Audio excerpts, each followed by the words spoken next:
Good morning everyone. स्वागत है आपका हमारे चैनल पे। और आज है 25 जनवरी। इंपॉर्टेंट न्यूज़ को यहाँ पर कवर करेंगे और आज के न्यूज़पेपर में बहुत अच्छे अच्छे न्यूज़ दिए हैं, तो आइए फटाफट देख लेते हैं।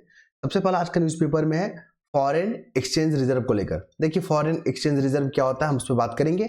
सबसे पहले ये आर्टिकल पे बात करते हैं कि आर्टिकल क्या कह रहा है। आर्टिकल हमें ये बता रहा है ना कि हमारा फॉरेन एक्सचेंज रिजर्व जो है ना कुछ महीना पहले 704 के आसपास पहुंच गया था अरब डॉलर, ठीक। और अभी कितना पे आ गए हम लोग, 623 पे आ गए हैं अरब डॉलर। तो ये जो घट रहा है ना, इसके पीछे क्या वजह है, मेंस में पूछेगा आपसे। और फॉरेन एक्सचेंज रिजर्व जो है ना, यूपीपीसीएस, बीपीएससी, यूपीएससी, जितने भी तमाम पीसीएस एग्जाम है ना, बहुत बार रिपीट किया है क्वेश्चन। आपको बता दें यहाँ पे फॉरेन एक्सचेंज रिजर्व जो है हमारा, फॉरेन एक्सचेंज रिजर्व, उसमें कौन कौन सा जो आइटम, जो मद होते हैं ना, वस्तुएं शामिल होता है। आइए देख लेते हैं। फॉरेन एक्सचेंज रिजर्व में आपका गोल्ड शामिल होगा, ठीक है, हमारा जो गोल्ड है ना वो शामिल होगा। आईएमएफ के पास जो हमारा डिपॉजिट है आरबीआई का, ठीक, वो इसमें इंक्लूड होता है। गोल्ड हो गया, आईएमएफ हो गया। एसडीआर स्पेशल ड्राइंग राइट होता है, वो इसमें इंक्लूड होता है। एक होता है फॉरेन करेंसी एसेट, जिसमें हमारा येन, युवान, डॉलर, ठीक है, पाउंड, सारे तमाम करेंसी इसमें इंक्लूड होते हैं। ये क्वेश्चन इतना बार रिपीट किया है, आप लोग इसको बढ़िया से पढ़ लीजिएगा, ठीक है। टेक्स्ट बुक हो सके एनसीईआरटी का, इकोनॉमिक्स वगैरह भी अच्छे से रीडिंग डाल लीजिएगा, ताकि सारे कॉन्सेप्ट आपके क्लियर हो गया। और मैं तो आपको बता ही देता हूं कि कौन कौन से एग्जाम में क्वेश्चन पूछे गए हैं, तो आपको यहां से काफी हेल्प हो जाता होगा। क्लियर। तो अभी जो वर्तमान में कितना है हमारे पास, 623 अरब डॉलर है। हाँ, अब देखते हैं कारण क्या कारण है कि हमारा जो है फॉरेन एक्सचेंज रिजर्व जो ना घट रहा है। तो इसके पीछे दो कारण है यहाँ पे बताए गए। अगर आर्टिकल को पढ़ेंगे आप बढ़िया से, तो यहाँ पे दो कारण मिलेगा। पहला कारण क्या है कि जो डॉलर है, डॉलर का मजबूत होना, ये जो डॉलर है, ठीक है, उसका क्या होना, मजबूत होना। दूसरा क्या है कि जो तेल की जो कीमत है ना, तेल का कीमत अगर बढ़ रहा है, अगर तेल का कीमत अगर बढ़ेगा तो उसको खरीदने के लिए हमको ज्यादा पैसा देना पड़ेगा, तो हमारा फॉरेन एक्सचेंज रिजर्व घटेगा ना। तो यही कारण है इसमें, ठीक है। और अमेरिकी जो नीति है उसके कारण भी हमारा फॉरेन एक्सचेंज रिजर्व जो है प्रभावित होता है। तो ये तमाम कारणों को आप याद रखेंगे, क्वेश्चन कैसे भी पूछेगा आपको जवाब देना है यहाँ पे। जो व्यक्ति, ये कोटेशन है, आप अपने आंसर राइटिंग में इसका यूज करेंगे अकॉर्डिंग टू क्वेश्चन, क्वेश्चन किस तरह के पूछे जा रहे हैं। तो जो व्यक्ति काम करने के तरीके या उसके सिद्धांत को बिना समझे काम करने या अभ्यास करने लगते हैं ना, तो उसकी स्थिति एक नाविक की तरह हो जाती है, जिसको पता ही नहीं होता है कि जाना हमको किस दिशा में है। तो बहुत इंपॉर्टेंट कोटेशन है। अगर आप मान लीजिए किसी एग्जाम का प्रिपरेशन कर रहे हैं, जो भी एग्जाम का प्रिपरेशन कर रहे हो, चाहे यूपीएससी का हो चाहे स्टेट पीसीएस का हो, अगर आप उसके सिलेबस को नहीं पढ़ेंगे, उसके ध्येय को नहीं समझेंगे, तो फिर आपको एग्जाम क्रैक करने में बहुत प्रॉब्लम होगा, ठीक है। आप ये नहीं समझेंगे कि किस प्रकार के क्वेश्चन जो है ना ट्रेंड में है, किस प्रकार के क्वेश्चन जो पूछे जाते हैं, कमीशन आपसे क्या डिमांड करता है। अगर इन तरीकों को अगर समझ के आप अपनी तैयारी को अगर करेंगे ना, तो बहुत जल्दी जो है ना आपको सफलता मिलेगा, ठीक है। चलिए नेक्स्ट मूव करें। यहाँ पे तकनीक की चुनौती। अब हम लोग बात करते हैं, यहाँ पे मेंस का टॉपिक है ये, ठीक है, अच्छे से देख लीजिएगा। यहाँ पे तकनीक की चुनौती, जब मैंने पूरा आर्टिकल को पढ़ा ना, ये आर्टिकल पूरा एक ही आर्टिकल है, इसको दो पार्ट में हम लोग इसको कर दिए हैं ताकि आपको पढ़ने में सहूलियत हो। तकनीक की चुनौती, देखिए तकनीक विकास क्या है। तकनीक विकास को पढ़ते पढ़ते हम लोग आर्टिफिशियल इंटेलिजेंस को भी समझेंगे। आर्टिफिशियल इंटेलिजेंस जो है ना मनुष्य के कामों को कितना आसान कर दिया है उसके बारे में बात करेंगे। जो आर्टिफिशियल इंटेलिजेंस है किन किन क्षेत्रों में काम कर रहा है उस पर बात करेंगे। आर्टिफिशियल इंटेलिजेंस क्या क्या चैलेंजेस है और ये किस प्रकार इंसानों के जो है ना जो निजता है उसको हनन कर रहा है, किस प्रकार साइबर अटैक बढ़ रहे हैं। तो इन तमाम चीजों पे हम लोग बात करेंगे। फिर हम लोग बात करेंगे तकनीक विकास का उद्देश्य क्या होता है, तकनीक विकास में भारत कहां तक अभी पहुंच चुका है, इसमें क्या संभावना है। तो ये तमाम जो हम प्रश्न है ना, यही सब मेंस में पूछेगा आपसे, तो उस पर हम लोग एक एक करके देख लेते हैं। सबसे पहला तकनीक विकास, जब आपके मन में ये शब्द आएगा ना, इसका मतलब क्या होता है, तकनीक विकास का उद्देश्य क्या होता है, जो मानवीय जो कामकाज होता है, ठीक है, उसको आसान बनाना। जैसे भी अब देखिए हम लोग टेक्नोलॉजी का यूज करके रिकॉर्डिंग कर रहे हैं, ठीक है, और पीडीएफ हम लोग यहाँ पे जनरेट कर रहे हैं ना, ये सब तकनीक का ही इस्तेमाल कर रहे हैं हम लोग और हमारे कामों को आसान कर दिया है, ठीक। तो ये होता है तकनीकी विकास का उद्देश्य। अगर हम लोग बात करेंगे, कुछ ऐसे लोग होते हैं समाज में जो अव्यवस्था फैलाना चाहते हैं, ठीक है, और व्यवस्थागत जो ढांचे होते हैं ना उसको यहाँ पर चोट करना चाहते हैं। तो यहाँ पे जो है ना तकनीकी विकास को लेकर चुनौतियां हैं कि कुछ जो अराजक किस्म के लोग जो है ना हमारी जो व्यवस्थाओं को अव्यवस्था फैलाने की कोशिश करते हैं, सेंधमारी करने का कोशिश करते हैं। यहाँ पे इस आर्टिकल में ये बताया गया। अब आते हैं हम आर्टिफिशियल इंटेलिजेंस को लेकर। देखिए आर्टिफिशियल इंटेलिजेंस को लेकर यहाँ पे चिंता जाहिर की गई है कि आर्टिफिशियल इंटेलिजेंस किस प्रकार मानवीय जो कामों है उसका कितना आसान कर दिया। जैसे कि आर्टिफिशियल इंटेलिजेंस का जो हम लोग जो है ना इस्तेमाल करते हैं सूचनाओं को इकट्ठा करने में, हमको अगर मान लीजिए यूपीएससी का क्वेश्चन को सॉल्व करना है तो हम लोग एआई का यूज कर सकते हैं। वहां पे पूछ सकते हैं कि यहाँ पे इलेक्शन कमीशन का रोल क्या है हमारे इलेक्शन में, ठीक है, इलेक्शन कमीशन का रोल क्या है हमारे इलेक्शन में। इस प्रकार के प्रश्न का जवाब ढूंढ सकते हैं, ठीक है। तो हमें सारे इंफॉर्मेशन मिल जाते हैं एआई के जरिए। लेकिन चैलेंजेस क्या है, तो इससे क्या हो रहा है ना कि हमारी जो निजता है, प्राइवेसी को खतरा हो रहा है, हमारा जो वित्तीय जो फ्रॉड है उसमें बढ़ोतरी हो रही है, हमारी जो क्रिएटिविटी है उसको नुकसान पहुंच रहा है। क्लियर है। अगर हम लोग बात करें यहाँ पे एआई का जो खासियत की अगर बात करें, एआई खासियत क्या है, उसकी स्पेशलिटी क्या है, तो ये जो है ना बड़े लेवल पे, बड़े स्तर पे, ठीक है, कई गुना तेजी से काम कर सकता है आर्टिफिशियल इंटेलिजेंस। अभी आपने देखा ही होगा केस, आर्टिफिशियल इंटेलिजेंस का हर जगह यूज हो रहा है। आप अभी आपके हाथ में फोन होगा, फोन में आप माइक में गूगल का माइक वाला वो खोलेंगे, ठीक है, आप उसका यूज करते हैं, स्पीक करके, राइट करके, कुछ भी इमेज को वहां पे सिलेक्ट करके, तो आपको वहां पे इंफॉर्मेशन मिल जाता है ना। तो ये भी क्या है, एआई है। आपके घर में फ्रिज होगा, टीवी होगा, ठीक है, सारे कुछ तो एआई का ही इस्तेमाल हो रहा है वहां पे। फिर हम लोग बात करेंगे यहाँ पे कि जो वर्ल्ड इकोनॉमिक फोरम है ना, उन्होंने भी जो है अपने फोरम से, वर्ल्ड इकोनॉमिक फोरम आपको बताया था ना, ये कई प्रकार की रिपोर्ट पब्लिश करते हैं, एग्जाम में पूछ लिया गया है, तो ध्यान रखिएगा। वर्ल्ड इकोनॉमिक फोरम भी जो है ना, ये चिंता जाहिर की गई है कि जो आर्टिफिशियल का जो दुरुपयोग है ना उस पर लगाम लगाएं, उसकी जो विस्तारिता है ना उसको कंट्रोल करने की जरूरत है, नहीं तो आने वाले भविष्य में स्थिति जो है ना अनकंट्रोल हो सकती है।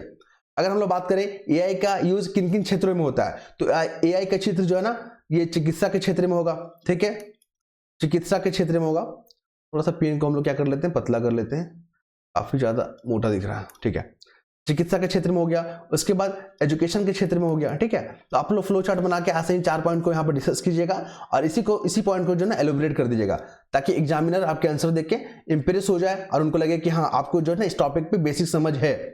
चिकित्सा हो गया, शिक्षा हो गया, संचार हो गया और अभियांत्रिकी, इन तमाम क्षेत्रों में जो ना एआई का यूज होता है। क्लियर है। अब हम लोग बात करेंगे एआई को लेकर चिंता क्यों है, आम आदमी आप और हम क्यों परेशान हो रहे हैं, क्योंकि इससे जो है ना जो वित्तीय हेराफेरी है उस पर बात किया गया है, लोगों को उत्पीड़न होगा। अभी तो देखे होंगे कि मान लीजिए मेरा इमेज लेके किसी जो है ना अन्य वीडियो या फोटो में लगा के उसको वायरल कर दिया और कुछ गलत इंफॉर्मेशन लिख दिया, तो ये हमारे लिए बहुत बड़ा कंसर्न हो जाएगा ना, गलत सूचनाएं भ्रामित होगा ना, फैलेगा ना, तो ये सही नहीं है, तो इसको लेकर भी चिंता है। अब हम लोग बात करेंगे यहाँ पे, हाँ, तो यहाँ पे अगर हम लोग बात करेंगे तो लगभग हम लोग सारे पॉइंट पे डिस्कस कर लिए। नेक्स्ट मूव करें यहाँ पे। अब अंतरिक्ष में कामयाबी को लेकर कदम, देखिए आने वाले एग्जाम में जब मेंस का एग्जाम आप लोग देंगे ना, तो ये टॉपिक बहुत इंपॉर्टेंट है। भारत का अंतरिक्ष में योगदान, भारत की उपलब्धियां, भारत को वर्ल्ड स्पेस इकोनॉमी बनने के लिए भारत ने क्या प्रयास किया है, भारत जो है ना इस दिशा में आगे बढ़ने के लिए क्या क्या उपलब्धि को प्राप्त किया है, क्या क्या तकनीकों को प्राप्त किया, इन तमाम प्रश्नों में हम लोग अभी खोजेंगे, ठीक है। आइए एक एक करके देखें। ये पूरा आर्टिकल है, इंपॉर्टेंट लगा मुझे, आप लोग देख रहे होंगे यहाँ पे ना सारे का सारा हाईलाइट मैंने कर दिया क्योंकि सारे इंपॉर्टेंट ही नजर आ रहे हैं। सबसे पहला देखिए इसरो का जो है ना, अभी हाल ही में आपने स्पेस डॉकिंग का नाम सुना होगा। स्पेस डॉकिंग क्या होता है, हम लोग क्या करेंगे, इसरो जो है ना 2 सैटेलाइट के ऊपर भेजा और अपने कक्षा में स्थापित कर दिया, फिर दोनों सैटेलाइट को ना आपस में जोड़ना, इसी को बोलते हैं डॉकिंग। आने वाले एग्जाम में डॉकिंग को लेकर क्वेश्चन पूछेगा। डॉकिंग जो है ना वो क्या है वो समझ लिया हम लोग। अब हम लोग करेंगे कि डॉकिंग जो तकनीक है इसको प्राप्त करने वाला भारत चौथा देश बन गया। इससे पहले 3 देशों के पास था, जिसमें चाइना, अमेरिका, रशिया था, लेकिन ये तमाम जो डेवलप कंट्री है ना भारत को ये टेक्नोलॉजी शेयर नहीं दिया, ठीक है। लेकिन भारत ने अपने सीमित संसाधनों का प्रयोग करते हुए, अपनी उच्च जो तकनीकी कौशल का प्रयोग करते हुए भारत ने इस टेक्नोलॉजी को अचीव किया, जो कि हमारे ग्लोबल स्पेस इकोनॉमी बनने के दिशा में बहुत बड़ा कदम है। क्लियर है। अब हम लोग बात करते हैं यहाँ पे, ये हो गया, ये तमाम फैक्ट पे बात कर लिए हम लोग। अब आते इस टॉपिक में क्या लिखे थे हम लोग यहाँ पर देखे थे, हाँ, कि ये जो हम लोग स्पेस डॉकिंग जो टेक्निक हम लोग प्रदान किए हैं, मतलब प्राप्त किए हैं, इसका यूज कहाँ पे है, ठीक है। यूज पूछेगा कि यूज कहाँ है, तो अभी हमको 2040 में क्या बनाना है, स्पेस सेंटर बनाना है, स्पेस में बनाना है ना, तो उसमें ये हमें काफी हेल्प करेगा। हम लोग अभी गगनयान मिशन को लॉन्च करने वाले हैं, जिसको हम मनुष्यों को, जो इंसानों को कहां भेजेंगे, स्पेस में भेजेंगे, तो उसके लिए हमारे लिए हेल्प करेगा ये, ठीक है। फिर यहाँ पर रोजगार के लिए काफी हेल्प करेगा, लोगों के सैटेलाइट लॉन्च करने की दिशा में हमें ये जो है ना काफी योगदान देगा, ठीक है। गगनयान पे बात कर लिए हम लोग, चंद्रयान पे बात कर लिए, चंद्रयान 4 है ना उसको लॉन्च करने वाले हैं, तो उसमें हमें हेल्प करेगा ये। ठीक है, देखिए अगर हम लोग स्पेस जो बना रहे हैं, स्पेस सेंटर बना रहे हैं, एक बड़ा सिस्टम होता है। अब बड़ी चीजों को अचानक से वहां पे एक झटके में स्थापित करना बहुत बड़ा चैलेंज है ना। तो उसके लिए हम लोग क्या करते हैं, छोटे छोटे पार्ट को वहां पे पहुंचाते हैं, फिर उसको ऐड करते हैं। इसीलिए इस दिशा में जो है ना हमारा स्पेस डॉकिंग काफी हेल्प होगा। क्लियर है। अब हम लोग आते हैं यहाँ पे, भारत सरकार ने जो है ना स्पेस इकोनॉमी को बढ़ावा देने के लिए एक योजना लाया था। इस बार के बजट में आप देखोगे ना 1000 करोड़ का वेंचर फंड भारत सरकार ने स्थापित किया है। ठीक, वेंचर फंड क्या होता है, तो जो इन्वेस्टर होते हैं, ठीक है, वो लघु उद्योग या छोटे छोटे कारोबार में पैसा लगाते हैं, ठीक है, और उसी को हम लोग बोलते हैं वेंचर फंड। क्लियर है, आने वाले एग्जाम के लिए बहुत इंपॉर्टेंट टॉपिक है ये। अब हम लोग बात करेंगे भारत की उपलब्धि, भारत की क्या उपलब्धि रही है। तो हम लोग जो है ना उपलब्धि को लेकर यहाँ पे एक फ्लो चार्ट बना देंगे। ठीक है, यहाँ पर उपलब्धि लिखिएगा, ठीक है, और इसमें बात कीजिएगा चंद्रयान 1 को लेकर, चंद्रयान 1, चंद्रयान 2 के बारे में बात कीजिएगा, चंद्रयान 3 के बारे में बात कीजिएगा, फिर यहाँ पे मंगलयान के बारे में बात कीजिएगा। ठीक, अभी हम लोग 100वां जो है ना सैटेलाइट लॉन्च करेंगे, उसके बारे में बात कीजिएगा, स्पेस डॉकिंग के बारे में बात कीजिएगा, फिर आप यहाँ पे बात कीजिएगा जो चंद्रयान मिशन पे हम लोग जो सॉफ्ट लैंडिंग किए थे, दक्षिणी जो पोल है, साउथ पोल है वहां पे, उसके बारे में बात कीजिएगा। फिर 23 अगस्त को हम लोग अंतर्राष्ट्रीय जो अंतरिक्ष दिवस मनाएंगे, राष्ट्रीय अंतरिक्ष दिवस, माफ कीजिएगा 23 अगस्त को, उसके बारे में जिक्र कीजिएगा। सारी उपलब्धि तो है, भारत ने एक साथ 104 सैटेलाइट को लॉन्च किया था, उसके बारे में आप यहाँ पे बात कीजिएगा। स्पेस मिशन के बारे में बात कीजिएगा, गगनयान मिशन के बारे में बात कीजिएगा। ठीक है, इन तमाम क्षेत्रों में भारत की उपलब्धि।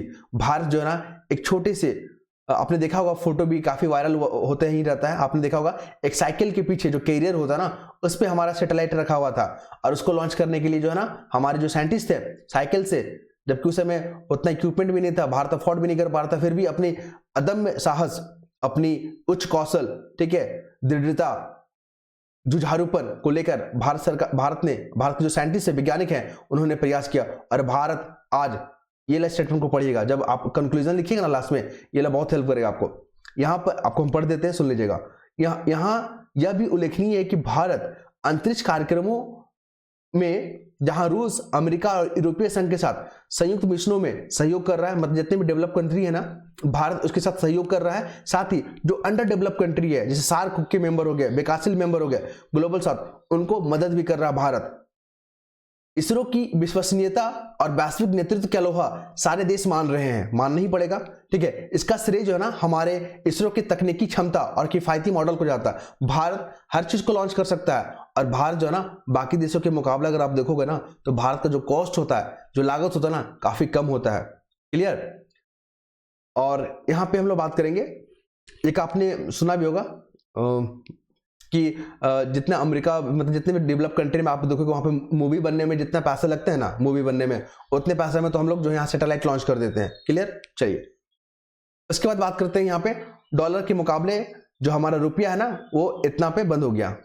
देखिए 86.22 पर बंद हुआ। तो हमारा जो पैसा जो कमजोर हो रहा है, मजबूत हो रहा है, इस पे कौन कौन सा फैक्टर काम करता है। अगर हमारा रुपया मजबूत होता है तो वो हमारे एक्सपोर्ट पे क्या प्रभाव डालता है, और आम नागरिक के पे क्या प्रभाव डालता है। आपको बता दें, यहाँ पे बीपीएससी एग्जाम में बहुत पूछा था, जितने भी करेंसी न्यूज में रहते हैं, जैसे डॉलर हो गया, पाउंड स्टेरलिंग, युआन, येन, जितने भी ना, भारत का करेंसी से कंपेयर कर लीजिएगा कि मान लीजिए जैसे अभी 86 रुपया है, अगर आपको $1 खरीदना है तो आपको कितना पे करना होगा, 86 रुपया के आसपास करना होगा ना। उसी प्रकार पाउंड, अगर एक पाउंड खरीदना होगा स्टेरलिंग, तो आपको 107 रुपये के आसपास पे करना होगा, और युआन खरीदना होगा तो, यूरो खरीदना होगा तो माफ कीजिएगा 90 रुपये के आसपास पे करना होगा। ठीक है, तो ये सब करेंसी को ध्यान रखिएगा, बीपीएससी ने क्वेश्चन पूछा था। तो अब हम लोग बात कर रहे हैं कि हमारा रुपया कमजोर क्यों हो रहा है, क्योंकि यहाँ पे तेल का कीमत बढ़ रहा है, क्योंकि अमेरिका का जो नीति है, माफ कीजिएगा मॉनेटरी पॉलिसी, उसके कारण भी जो हमारा यहाँ पे रुपया कमजोर हो रहा है। और जो एफपीआई है, फॉरेन पोर्टफोलियो इन्वेस्टमेंट, जो एफपीआई है, उसकी निकासी के कारण भी हमारा रुपया कमजोर हो रहा है, ध्यान रखेंगे। अब आते हैं यहाँ पे हमारा जो मुख्य जो चुनाव आयुक्त हैं, चीफ इलेक्शन कमिश्नर, उन्होंने कहा कि सोशल मीडिया की जो प्रदूषण है, सोशल मीडिया प्रदूषण कहने का मतलब क्या होता है कि जो वो सामग्री, जो फेक सामग्री होते हैं, जो किसी को बदला लेने की भावना से प्रसारित कर रहे हैं, गलत सूचनाओं का प्रसार हो रहे हैं, उसी को प्रदूषण यहाँ पे कहा गया है। तो यहाँ पे बोला जा रहा है कि जो इलेक्शन कमिश्नर के द्वारा कि जो सोशल मीडिया है ना, वो जब कंटेंट उनके पास अपलोड होता है तो उनको आप अपने लेवल पे वहां पे स्तर पे जांच कर लें कि जो इन्फॉर्मेशन है क्या वो सही है, ठीक है। तो ये चीज उन्होंने अपील किया है। तो और यहाँ पे इलेक्शन कमीशन को लेकर भी ध्यान रखिएगा, इससे क्वेश्चन बहुत बार पीटी में पूछ लेता है। इलेक्शन कमीशन 324, इलेक्शन कमीशन का अपॉइंटमेंट कौन करते हैं? प्रेसिडेंट करते हैं। एक सिलेक्शन कमेटी बनती है, ठीक है, जिसके प्रधानमंत्री होते हैं, कैबिनेट स्तर के मंत्री होते हैं, उसमें एक होते हैं अपोजिशन लीडर होते हैं। तो ये एक कमेटी बनता है जो नामों की सिफारिश करते हैं। बार बार पूछा गया एग्जाम में, ध्यान रखेंगे। उसके बाद हम लोग बात करें यहाँ पे, तो अभी जो है ना कल है 26 जनवरी, हो सके तो कल का न्यूज़पेपर ना आए, अगर आता है तो हम उसको कवर कर देंगे, ठीक है। और जो हमारे जो फॉरेन एक्सटर्नल मिनिस्टर है ना जयशंकर जी, और इंडोनेशिया के जो राष्ट्रपति हैं सुबियांतो, ये इंपॉर्टेंट नाम है, याद रखिए, आने वाले एग्जाम के लिए बहुत इंपॉर्टेंट है। इस बार के चीफ गेस्ट हैं वो। तो भारत और इंडोनेशिया, ऐसा नहीं है, यूपीएससी से यहाँ से क्वेश्चन पूछने का संभावना मुझे लग रहा है, बोलेगा कि इंडोनेशिया के जो राष्ट्रपति इस बार जो आए हैं वो पहली बार आए हैं, मतलब उस देश के राष्ट्रपति पहली बार बने हैं यहाँ पे चीफ गेस्ट। तो ऐसा नहीं है, इससे पहले 4 बार और आ चुके हैं। कौन? वहां के राष्ट्रपति। देखिए यहाँ पे लिखा होगा, इंडोनेशिया व भारत के गणतंत्र दिवस शामिल होने वाले चौथे इंडोनेशिया राष्ट्रपति होंगे, चौथे, ठीक है। तो इससे पहले 3 लोग और आ चुके हैं। यही स्टेटमेंट बना के आपसे यूपीएससी पूछ लेगा और लोग कंफ्यूज कर जाते हैं, ठीक है। तो चीजों को ध्यान से पढ़ना है। कौन कौन सा सेक्टर है जिसपे भारत और इंडोनेशिया काम कर रहा है मिलके? तो रक्षा और सुरक्षा को लेकर, ठीक है, यहाँ हो गया, व्यापार को लेकर, फिर निवेश में को लेकर, फिर स्वास्थ्य सेवा को लेकर, ऊर्जा को लेकर, संपर्क को लेकर, पर्यटन को लेकर, लोगों के बीच संबंधों को लेकर, यहाँ पे जो है ना तमाम सेक्टर पे काम हो रहा है। और भारत और इंडोनेशिया का जो रिश्ते हैं वो काफी प्रगाढ़ हैं, ठीक है। तो ध्यान रखिएगा इसको। नेक्स्ट मूव करें यहाँ पे, तो अभी हरियाणा में ईवीएम को सत्यापन को लेकर एक पीआईएल दर्ज किया गया था। तो हमारे प्रधान न्यायाधीश ने की जो पीठ है ना उसकी जो है सुनवाई करेंगे। तो कुल मिलाकर ईवीएम याद रखिएगा, सबसे पहला ईवीएम जो है ना आपका केरल में यूज हुआ था, ठीक है। ईवीएम क्या होता है? इलेक्ट्रॉनिक वोटिंग मशीन, ठीक है। यहाँ पे पर्चा का यूज ना करके हम लोग क्या करते हैं, ईवीएम जो है ना चीजों का यूज करते हैं हमारे इलेक्शन को यहाँ पे पारदर्शिता करने के लिए और वहां पे इलेक्शन को संपन्न करने के लिए। कुल मिलाकर सुप्रीम कोर्ट से क्वेश्चन पूछा गया है। सुप्रीम कोर्ट में जो संसद जो हमारे जो जज होते हैं उनकी संख्या डिसाइड कौन करता है कि 34 गो होंगे या 35 गो होंगे या 36 गो होंगे? तो ये संसद करती है। क्वेश्चन बीपीएससी में बहुत बार पूछा गया है, यूपीपीसीएस में पूछा गया। हाईकोर्ट में ये पावर दिया गया राष्ट्रपति को, ठीक है। उसके बाद ये हम लोग अफीम वाला एरिया याद किए थे हम लोग, गोल्डन ट्रायंगल और गोल्डन क्रिसेंट, इसको भी ध्यान रखिएगा। फिर ये जो हमारा बीपीएससी में इस पर क्वेश्चन पूछ लिया है, या इसको भी याद रखिएगा, ये ईस्टर्न पोर्ट है, ये हमारा, माफ कीजिएगा, ये वेस्टर्न पोर्ट है और ये ईस्टर्न पोर्ट है। इसमें चेन्नई पोर्ट के बारे में पूछ लिया, कौन सा आर्टिफिशियल है कौन सा नेचुरल है। उसके बाद ये पर्वत भी पूछ लिया है इस बार, नंदा देवी। फिर यहाँ पे आप देखोगे K2 भारत का सबसे जो ऊंचा पर्वत है, क्योंकि यहाँ पे कंचनजंगा, मिहिर हिल्स, ये तमाम लोकेशन को याद रखिएगा। फिर मणिपुर वाला याद रखिएगा, कौन कौन से राज्यों के साथ सीमा साझा करता है, न्यूज में बहुत आ रहा है, ठीक है। बांग्लादेश को लेकर न्यूज में आ रहा है, कौन कौन से राज्यों के साथ सीमा साझा करता है उसको देखिएगा। ये तमाम फैक्ट को हम लोग डिस्कस किए। आई होप आप लोगों को पसंद आया होगा, और आप लोग जो कमेंट कर रहे हैं, आप लोग जो अपना प्यार दे रहे हैं मुझे बहुत अच्छा लग रहा है। धन्यवाद।